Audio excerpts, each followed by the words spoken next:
Hey there. Welcome to the Disruptive Spark podcast. I'm Susan Gatti, your host, and I want this experience to be all about not just feeding the intellect, but actually nurturing your soul, because it's actually the emotion that you're willing to experience that can open up a lane and make things possible that you never even dreamed of. As a matter of fact, this podcast exists for that very reason. This isn't anything I ever intended to do, but when you open yourself up to trust others, the most amazing things can happen. I want to introduce my guest and a huge supporter of mine, and one of the reasons that this is actually happening at this moment in time. His name is Carl Granville, and he's with the amazing company PH Consulting and Media. Carl, welcome to the show. Welcome back. How are you? Thank you for having me on your show. I'm so good, and I'm so happy, and I'm so thrilled to be using this as an opportunity to sort of share my own experience around doing things that don't even feel possible. So when I first contracted with your company in order to be able to kind of bring some messages into the future, reinvent my website, do a whole bunch of things, podcast wasn't in the cards. As a matter of fact, I was too afraid to do a podcast. Do you hear that a lot from your clients? As a matter of fact, yes, I have. And I just realized that you know what it is? It's something that everybody has been used to. And once you get comfortable like you are, I mean, you're flawless as we're speaking right now. It becomes a situation where everybody begins to learn. Right. You know? But, what's so interesting is that you can read up on podcasts, right? You can study all the techniques. You can try everything out. But truly, at the end of the day, what makes it possible, I think, is the human connection. Do you agree with that? 100%. I'm all about the human touch. Our company is about the human touch. When we have a conversation with all of our people, all of our clients, the thing that's missing, technology is there. However, what beats everything, even if we weren't to have any humans now doing any video, the emotional part will be missing. Yes. And we won't be able to understand exactly what the backstory is or what we're trying to deliver to Exactly. our viewers. Exactly. Yes. And, I really play in the space of corporate America, corporate learning. I have a really kind of crazy history that you all can check out for yourself. But, I've done a lot of different things, and every single one of them, I always felt like I needed to hide myself, my true self, right?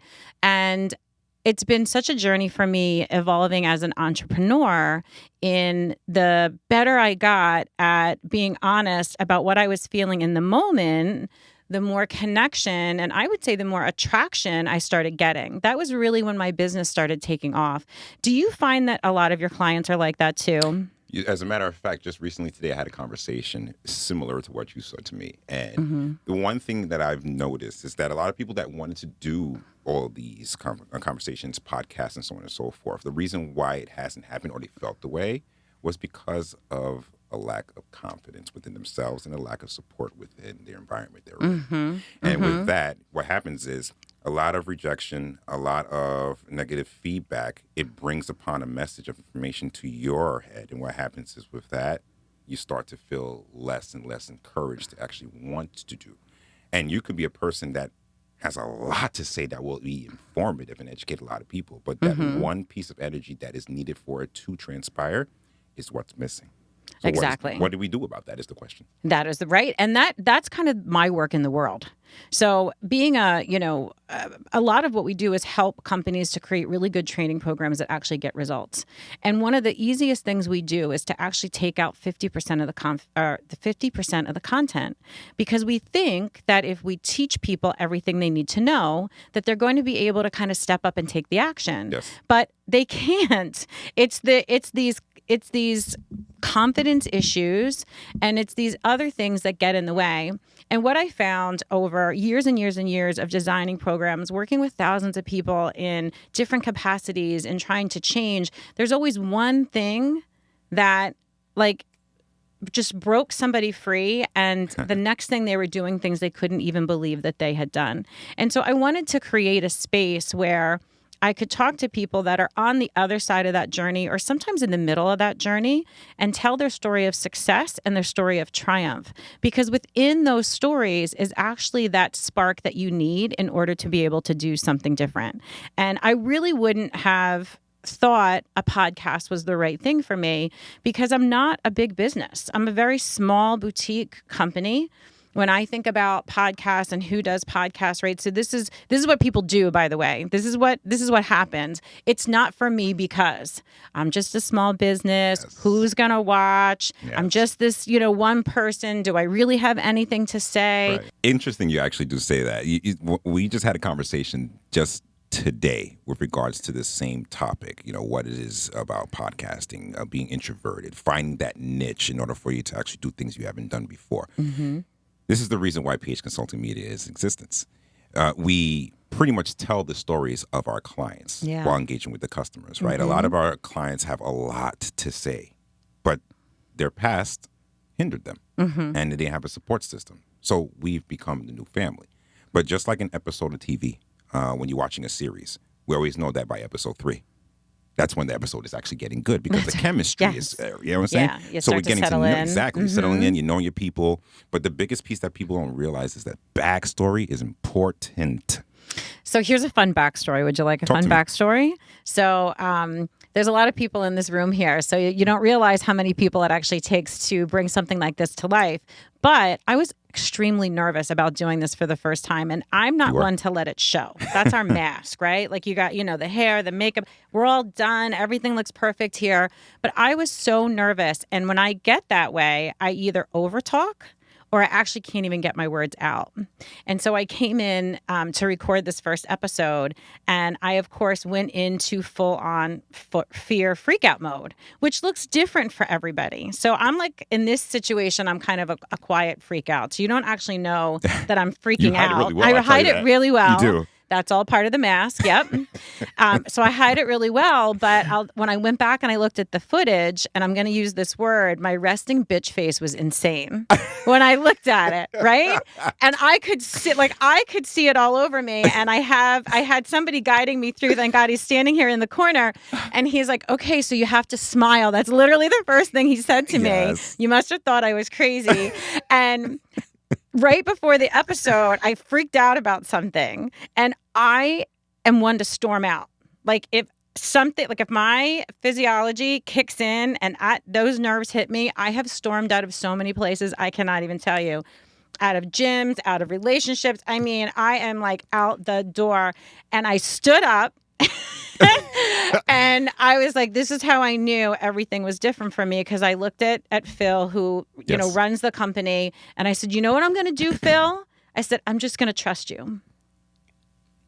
And I looked at Matt, and I was like, let's go. That is important. We important. came in, and God help him, he helped me, stumble through all my awkward words to get everything out. And it was the best thing that could have happened for me. And look how you're performing now. And here I am, and here you are. A great and this conversation, time, great I questions. walked in, this is like our third episode, right? This is our third time recording together, and zero stress walking through the door. We've done a lot of things together now. Right. And, this is how momentum builds. Absolutely. But I can tell you in the moment that one thing was the emotion of trust.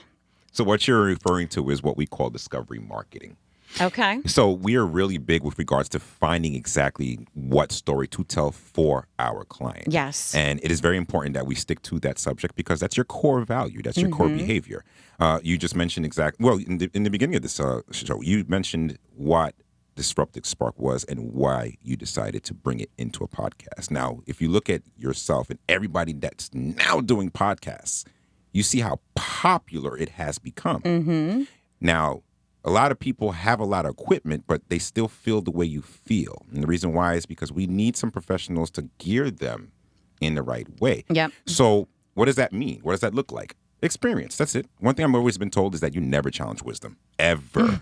I love the use of wisdom, by the way. You Wisdom never. is a completely different energy than intellect. 100%. You have experience there, and pretty much the people that we've dealt with, we have our producers over here. Some of them work for ABC. Some of them work in radio stations. I'll never challenge that. You know why? Because I've never been there. I've never been there. And there's no way I'll be able to even challenge or even try to combat any factual information in that process. What I'm there to do is learn. So what are we here? We're here to teach as well. So everybody that's come, yes, there's been some kinks. There's been some situations where they were a little nervous, but what happened by episode 3? We are right and now. here we are. And I'm in total agreement with you. what I love about what's happening in the world right now, and I just think this is so true, and it's such a place for big business to learn from small people like us, like you guys, us. Like at this point, the only way to get the level of talent sitting in this room, right, is if you're going to a big six consulting firm or a big, right?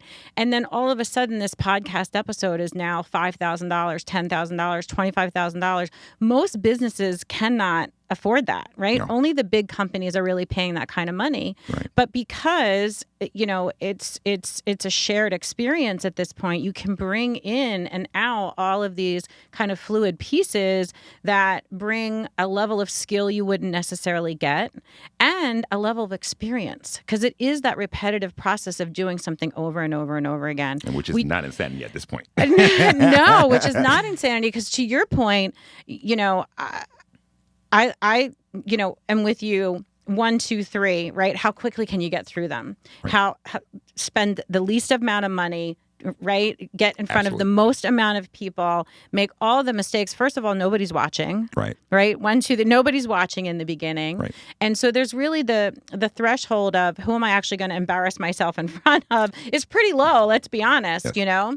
And I think all of those things are how people start to talk themselves into everything. It's funny you mentioned that as well, too. Mm-hmm. So I did practice that method. And one thing that I've learned is what you just did. Express humility. Okay? A lot of people have to understand that we are human beings, we're human energy, and we don't know it all. The reason why we are right here, right now, is to inform about experience. Okay. Yeah. And I got to tell you, in my own practice, I know for a fact that people hire me and then they stay with me because they're like, I just need you to keep telling me it's okay that I don't know. Encouragement's a second. Especially when you are the face of your company. For us, what we're helping companies to do is to grow and expand. Well, there's no choice but to make mistakes. There's no choice but to be imperfect. I work with mentors all the time. My favorite mentor says, messy makes me millions. Yes. And the second that's okay, right? Yes. This is the second everything opens up for you. Those little, we do a lot with helping people with mantras. I always have a mantra. Yes. I always have a money mantra. Mm-hmm. I always have a time mantra. Mm-hmm. Because they're all the same energies, but what you're not allowed to receive, you will never get. I mean, pretty much everything in your existence today is a result of what you thought you could have. Which is an important message. It's really important. Yes. And when I do a lot of work with organizations, what we do is simply talking about your physiological response to stress, because that's actually the start of the chain reaction into why someone will take an action or not take an action. Isn't that fascinating? Very fascinating. I went through the same message and went through the method myself. Personally speaking, I mean, I had to go through a whole situation with my environment. And what I've learned, in order for me to actually get to the place where you just mentioned, I had to step out of an environment and look from a different lens. And I realized that the environment that was around wasn't conducive. No. Because I was the people learning. You know today are not going to be the people that help you get to where you want to go tomorrow. No. You've got to widen that circle for sure. 100%. And that's another reason podcasts are so powerful, because at this point, like the playing field is level. Yes. At some point in the not too distant past, you have either had to have enough money to go to the right school, right? Or be born in the right neighborhood, or look a certain way in order to even get access. But digital has made access available to everyone. And listen, you probably couldn't have a one-on-one meeting with Warren Buffett. Right. But Warren Buffett is sharing information all the time. And actually, it's really powerful. I don't know if you've ever listened to him. Yes, I feel connected to him listening to him. Yes. And like, so all of a sudden you have an intimate relationship with someone you could never get in front of. That's one of the things that I love about digital and being able to connect emotionally with people through different channels. That just opens up the playing field. The other day on LinkedIn, I invited a CEO to, a podcast I was hosting that she had no business coming on my podcast, like no business. Wow. But you know what? I asked. Yes, that's all you have to do. And you know what she said? Yes. That's the missing link. And I got to tell you, a year ago, 5 years ago, I would have never asked. Yes. because I would have simply said, oh, I'm a little company, right? I like to call this your bullshittery. These are all your stories. And actually what I really want the Disruptive Spark to do is actually, to the point that you used, is actually help you to figure out they're there. Absolutely. They make every decision for you, Yes. and 95% of it is unconscious. Isn't that crazy? Because it's emotion. It's emotion. Emotions you can't control. They're primal behaviors that you have within your DNA that you cannot control. You get what I'm saying? And when it comes to like you're right. I transparency. mean, the research is kind of insane, but they're actually saying that, and there's a couple of ways you can look at it depending on, basically everything is coming from your parents. So once you discover something about yourself, you can pretty much look back in your history and see like, oh, that makes a lot of sense now. Yes. But it's someone else holding up a mirror and showing it to you that unveils that. There was this great quote that I heard from somebody that I thought was just fascinating, and I'll share it with you. Love to hear it. It's sort of like the one you know with a twist, right? So the devil that you know is better than the devil that you don't, which is why people don't like change, right? I would prefer to be in this situation that's comfortable, even though it may or may not be good for me, even though it may or may not be what's going to bring me this next thing that I want. There's all kinds of things that are happening there. So he said, the devil that you know is better than the devil that you don't, but the devil you don't even know exists is the worst devil of all. Because it's the fear of the unknown. I was like, oh my gosh, right? The fear of the unknown is mic drop big. on that. Yes. And unless somebody else points that out to you, you will not see it on your own. It's true. You will not see it on your own.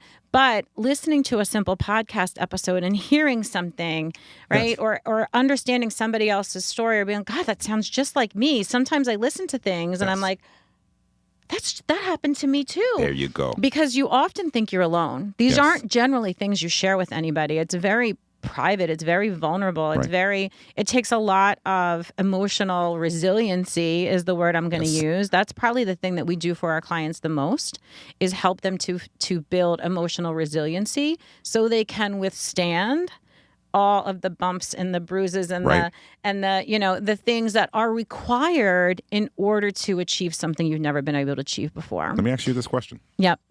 Your core is very interesting. Where did you discover that core behavior? You had to go through a lot in order for you to realize that you didn't have to be, shy, now speak out more, understand exactly how to be beyond reproach.